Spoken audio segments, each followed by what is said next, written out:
अस्सलाम वालेकुम। क्या आप जानते हैं एक छोटी-सी गलती आपकी मकई को सख्त और बेज़ायका बना सकती है। लेकिन आज मैं आपको बताऊँगी मकई को उबालने के ऐसे कमाल के टिप्स जिससे आपकी मकई बनेगी नरम, जूसी और बिल्कुल रेस्टोरेंट स्टाइल।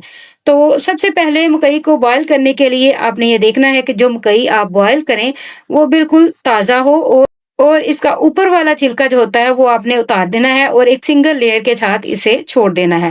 याद रखें कि पानी में नमक शुरू में ना डालें बल्कि उबालने के बाद शामिल करें। अगर आप चाहते हैं कि मकई मजीद मीठी हो तो पानी में आधा कप दूध, 1 चम्मच मक्खन और 1 चुटकी चीनी डाल दें। उबालने का वक्त ज्यादा ना रखें, सिर्फ 5 से 7 मिनट काफी हैं। ज्यादा देर मकई को सख्त बना देती है। उबालने के बाद अगर आप इसे सलाद या ग्रिल के लिए इस्तेमाल करना चाहती हैं तो फौरन आइस वाटर में डाल दें ताकि रंग और क्रंच बरकरार रहे।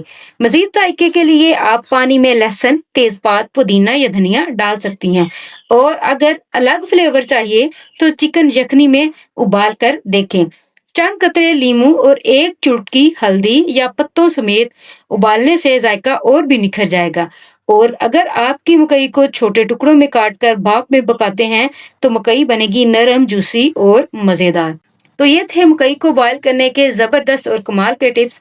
अगर आप भी इन टिप्स के मुताबिक और ट्रिक्स के मुताबिक जो है अपनी मकई को बॉयल करेंगे तो इंशाल्लाह बहुत ही ज़बरदस्त, जूसी, नरम और रेस्टोरेंट स्टाइल बनेगी। उम्मीद है कि ये टिप्स और ट्रिक्स आपको पसंद आई होगी। अगर ये पसंद आई है तो प्लीज़ मेरी वीडियो को लाइक कीजिए, इसे मैक्सिमम लोगों के साथ शेयर कीजिए और मेरे चैनल को सब्सक्राइब कीजिए।